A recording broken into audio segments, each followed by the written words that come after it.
তো এই আলোচনাটা যারা বিয়ে করছেন রিসেন্ট তাদের কাজে লাগবে, আর যারা করেন নাই করবেন, শীঘ্রই করবেন, এদেরও কাজে লাগবে।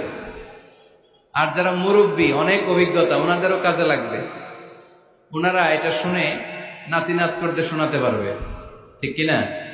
তাহলে কারোরই লস নাই। বিষয় কি? কথা বলে না। দম্পতি বুঝেন? বুঝেন? স্বামী আর স্ত্রী বানায় যেজন মিস্ত্রি, সে বড় আজব কারিগর ও মনরে সে বড় কঠিন কারিগর, ঠিক কিনা? পৃথিবীর প্রথম দম্পতি হচ্ছে সাইয়েদনা আদম আলাইহিস সালাম আর হাওয়া আলাইহাস সালাম। পৃথিবীর প্রথম স্বামী আদম আলাইহিস সালাম, প্রথম স্ত্রী হাওয়া আলাইহাস সালাম। ওয়া কুলনা ইয়া আদম উসকুন আনতা ওয়া যাওজুকাল জান্নাহ। আল্লাহ বললেন, আদম তুমি আর তোমার জোড়া বা তোমার স্ত্রী দুজনে মিলে জান্নাতে থাকো।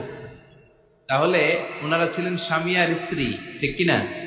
তাহলে এই দাম্পত্য সম্পর্কটা এটা জান্নাতি সম্পর্ক। কি সম্পর্ক? উত্তর দিতে হবে। দৌলতপুরের ভাইরা রাগ করছেন আমার সাথে?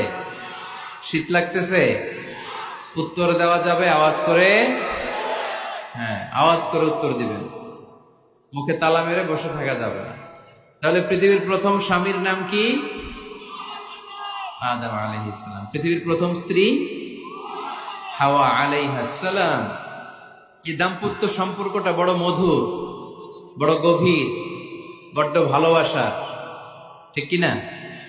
স্বামী আর স্ত্রী, স্বামী আর স্ত্রী, এই সম্পর্কটাকে আল্লাহ তাআলা কোরআনে পোশাকের সাথে তুলনা করেছেন। কিসের সাথে? পোশাক। আরবিতে বলে লিবাস। আরবিতে কি বলে? লিবাস। আল্লাহ বলেছেন, ও নারীরা তোমরা পুরুষদের জন্য পোশাক, আর ও পুরুষেরা তোমরা নারীদের জন্য পোশাক। পড়েন সুবহানাল্লাহ। পোশাকের বেসিকলি তিনটা কাজ। কয়টা? কেউ কথা কয় না, আরো জোরে বলেন কয়টা? এখন আওয়াজ আসলো কোথেকে? আওয়াজ করে উত্তর দিবেন, চিল্লায় বলেন পোশাকের কাজ কয়টা?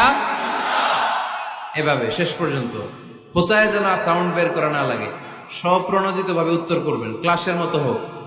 তিনটা কাজ। এক নম্বর কাজ হচ্ছে পোশাক ইজ্জতের আবরু, লজ্জাস্থান ঢেকে রাখে, ঠিক কিনা? আমাদের লজ্জাস্থান ঢেকে রেখেছে আমাদের পোশাক। ঠিক তেমনি স্বামী তার স্ত্রীর ইজ্জত হেফাজত করে।